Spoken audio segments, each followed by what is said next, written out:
Hello, so I hadn't done a video on this in a while, and weirdly enough somebody requested it, so I thought, yep, let's do a video on it. It's about gas mask hoods, and these, I've not got my S10 flash hood in this video, because that's for preventing the mask catching on fire. But what these are chemical hoods for gas masks. Now, I'm sure you know most masks, how it works is you have the mask on, that protects your face, your eyes and your lungs, and then you have an NBC suit to protect your body. Now, the Americans did a slightly strange system with the M17. It's called the Mop System, and I personally don't think it makes a lot of sense. I'm sure my American viewers would argue with me it does. But the Mop System is like various levels of readiness where you have different NBC gear on at different times, and what they had with the M17 is a chemical hood for the M17 itself. So you had the M17 and there was a hood for the M17, which is the one on the right. That's a proper American one. So I will demonstrate it on my M17 later if I can get it to fit properly. On the left I have an East German hood for the M10 mask, because the East Germans used the M10 and the M10M alongside all their other sort of Soviet style masks, all the masks they imported from other Soviet satellite states. So the idea was that you'd have your various levels of readiness with the sort of American M17 one, and you'd have the hood over the mask, and you'd have that put on, on top of the mask before you put the mask on. And then what you do is, it's rather awkward and annoying, but what you would basically do would be to, put the mask on with the hood still on it. And that the idea is that it gives your mask more protection from chemicals, which is a good thing. And it also, kind of acts as your NBC suit hood if you're not actually wearing an NBC suit with the hood. So some of the concept makes sense, but also I think just the simple process of putting your mask on where there might be a danger and then going to NBC suits when there is a danger is probably a more sensible system, and that's the system most nations use. Because the silly thing about the Mop system is often the gas mask isn't put on, or your respirator isn't put on, or your protective mask, whatever term you want to use, isn't put on till like almost the very last stage, which doesn't make sense because most chemical agents, it doesn't make sense to me anyway, because most chemical agents, are most dangerous if you don't have the mask on. There's quite a lot that are not harmful at all without an NBC suit as long as you've got a mask on, and then it's only the most deadly agents that will kill you, if an inch of your skin, for example, is exposed, like nerve agents.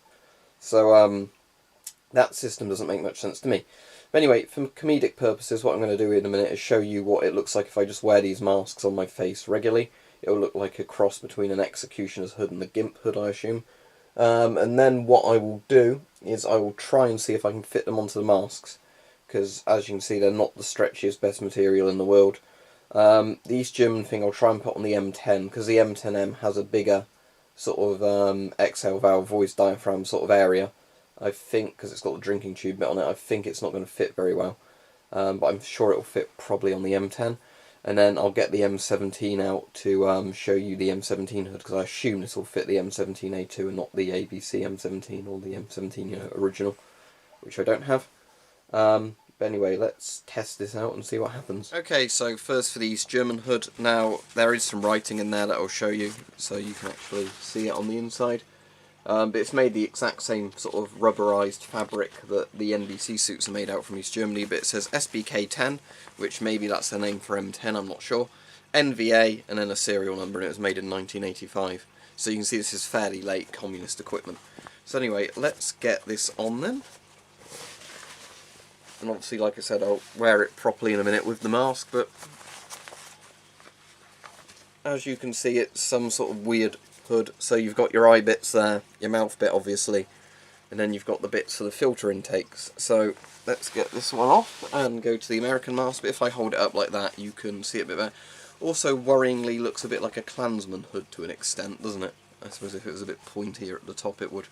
Okay, now the M17 one, which you can tell is an actual higher quality, because it has a pull string type thing to, keep it tight, and it's also got zips on it, and Velcro, so, the Americans at least did something a lot better with this, but again, it's still not a great system, because like I said, it's not convenient trying to put this on a mask beforehand, and then put the mask on with the hood on it, but I'm going to have to attempt that for this video. Okay, so let's get that on. I'm not going to tighten it up till I've got it on the mask, but as you can see, exact same concept, but this is actually made more from like a raincoat material. But the whole point, obviously, is less chemicals go on the mask. Now, not with the M17, but funnily enough, with the what's the name of it, MCU2P, they actually needed chemical hoods, which they called the second skin, which were like black butyl versions. Because the mask is made of silicon, mustard gas and lewisite would eat into it and a few other chemicals, so they actually had to make these hoods for those masks, because the mask itself wasn't good enough against half the chemical weapons it might come across, which is, you know, not a great design, as I said before. Making a mask out of silicon, I think the M40 had to have a silicon, a butyl second skin as well.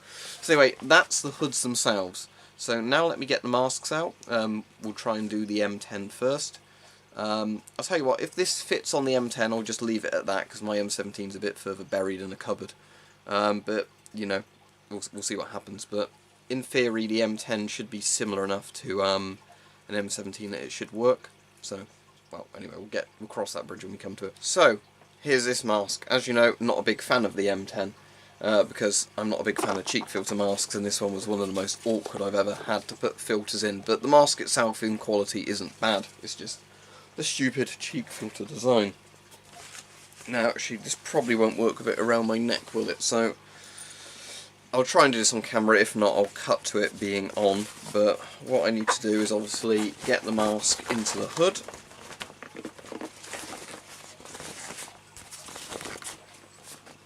And then I've not put the outserts on, which might make this easier or harder, I'm not sure.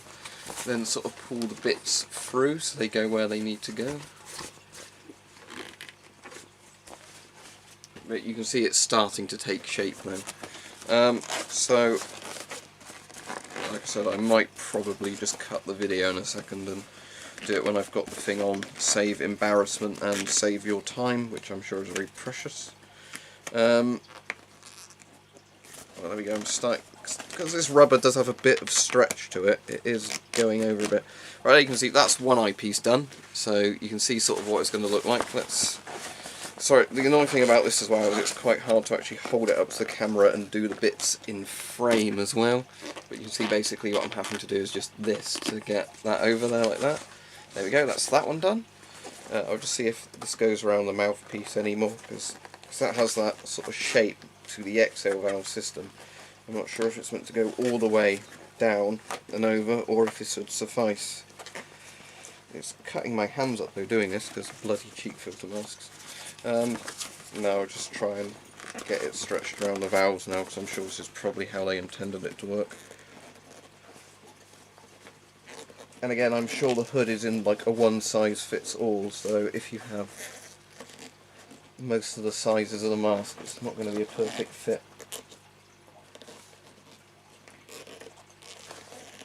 I can't really get this to stay over the valve, it keeps sort of slipping to the side, but you get the idea. I'm going to be able to breathe and not suffocate.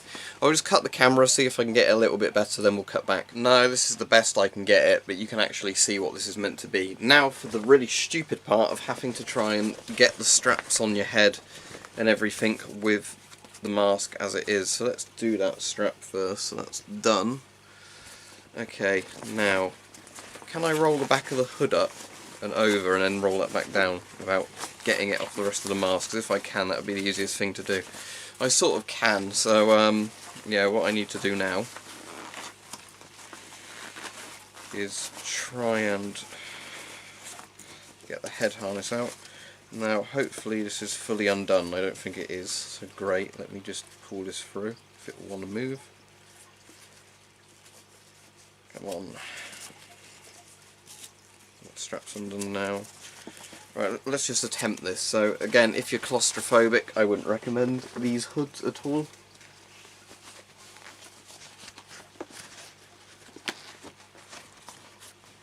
Right, now can I pull this hood back over?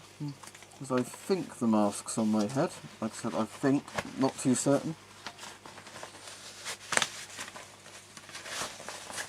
There we go. Now another problem is you can't really tighten the straps. I only do them very loosely tightened because I don't want this thing stuck on my head.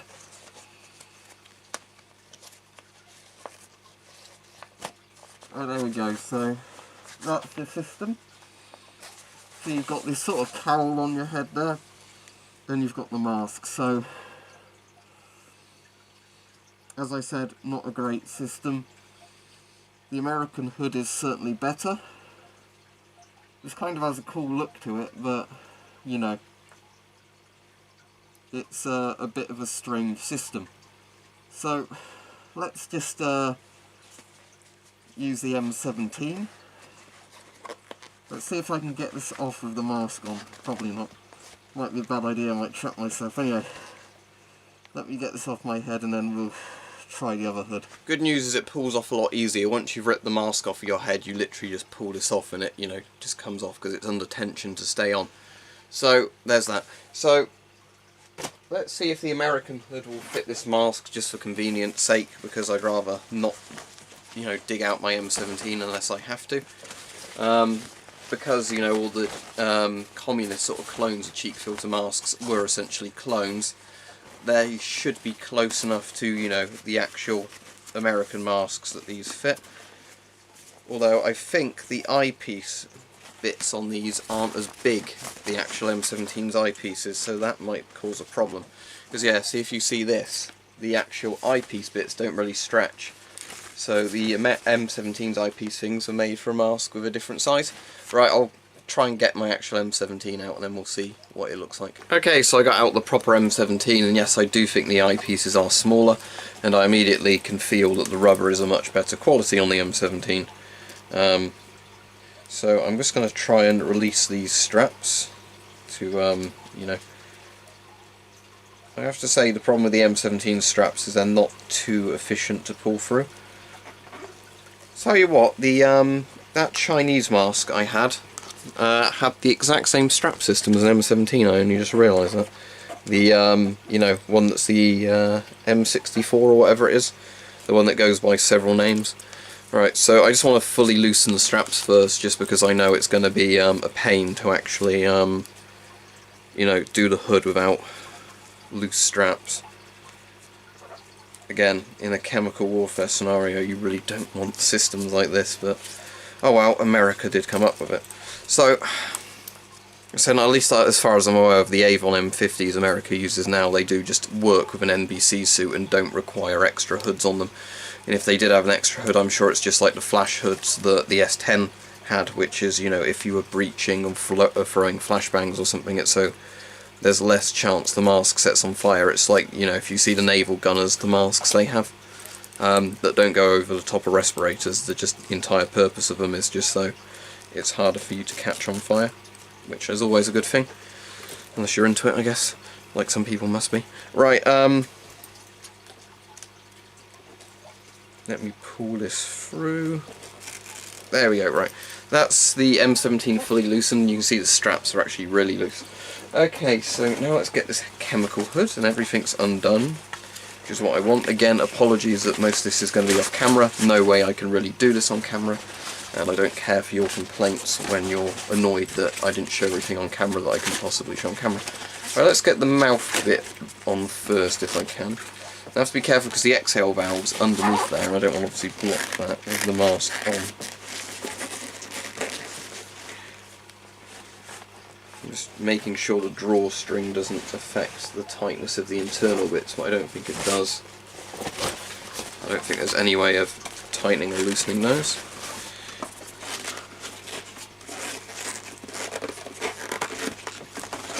It has a slight bit of stretch to it, but not really. Come on. Right, with the exhale valves partially covered up, the chemical hood is on that bit now. Let's see if I can get the eyepieces over. I have heard people say if you really stretch these you can get them to fit an M10, but you know, I wouldn't really want to do that myself. It seems stupid to risk damaging something just for the sake of getting it to go on a mask it was never designed to go on.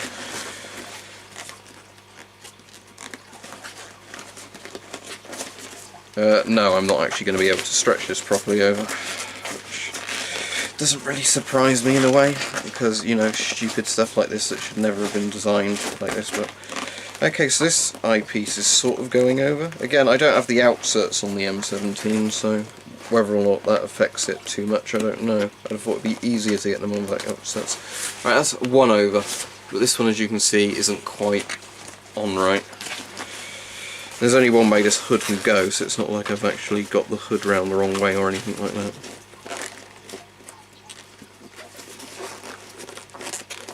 maybe if I attack the corners first, then it'll be easier to pull the rest of it over. I don't know. This is really hurting my fingers. Try this. Right, I'm just going to leave it like that. That's the best I can do it, because again, crap design. At least on this one, those bits kind of are closer to where they should be. I say closer because one of them still isn't. Right, let's just put it on as is, because I'm not going to mess about with this even further. So, I guess the front zip goes down now. There we go, that's the front zip down. And now I have the impossible task of trying to, I guess, roll this forwards like that. Get this onto my head and then popping it back round the right way. So let's try this now.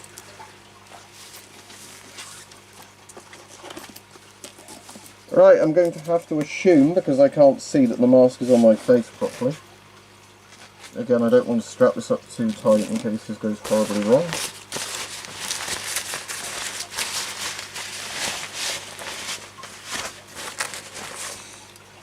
There we go! So, that's the M17 with its chemical hood, and the mask has not made an airtight seal of my face because I've not done the straps up enough. You know, and I can't...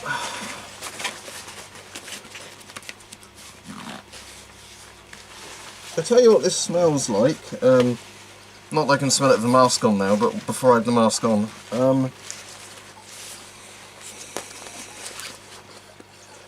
No, I still don't think it's airtight, but fuck it.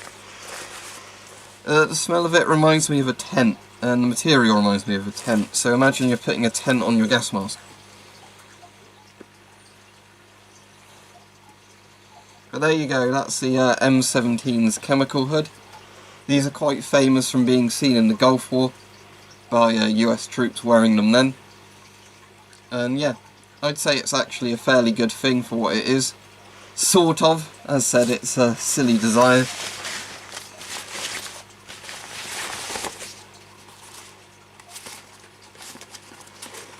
Can I take this off backwards?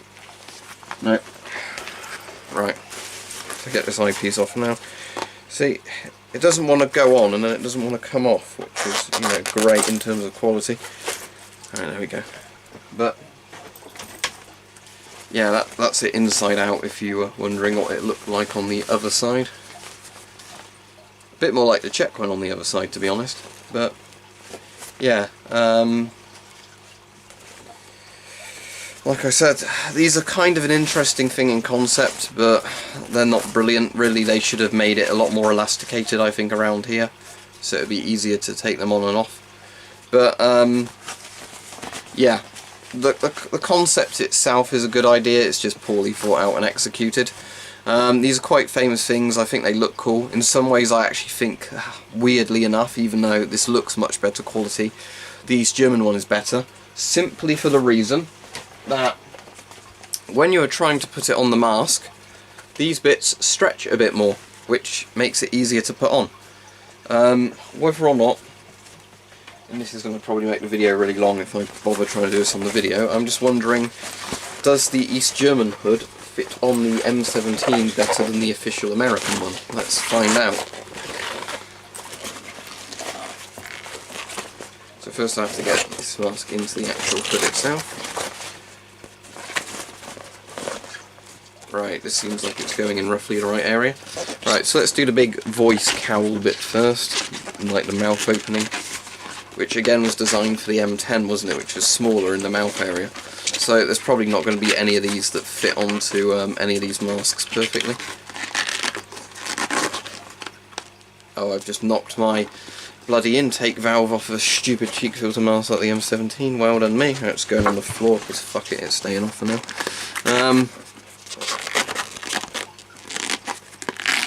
Right, that's that bit sort of on. Now can I do one of the eyes?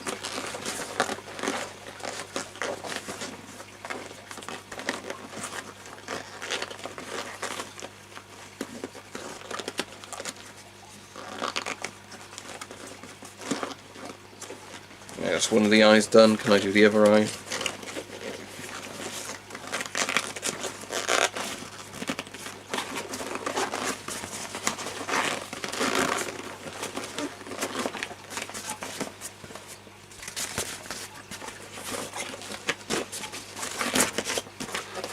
No, I can't get the leverage to do this over rhino.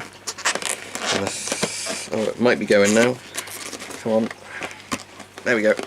Okay, so yeah, this fits the M17 better than the official M17 hood does, which says something, doesn't it? Now let me see if I can... It's rolled all the way over here.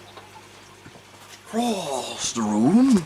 Let's see if I can get the clip on there back for the cheek filter intake thing. Come on. I think maybe this M17 is a bit damaged and they don't actually sit on properly. Oh look, that goes on properly that side.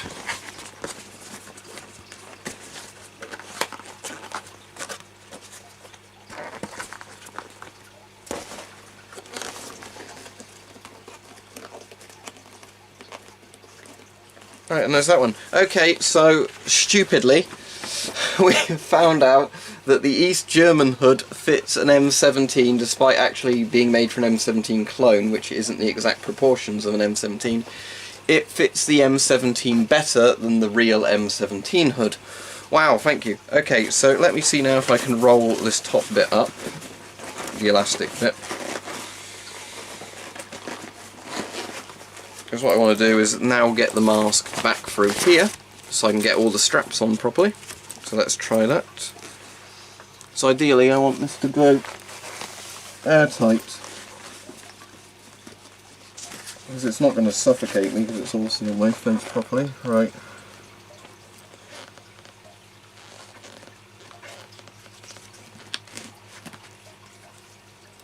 Now if I can get the top straps done up, maybe it'll make a better fit to my face.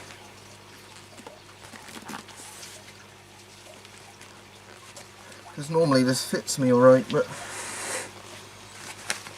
not necessarily with the hood on. Right.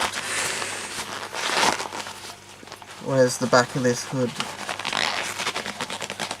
There it is.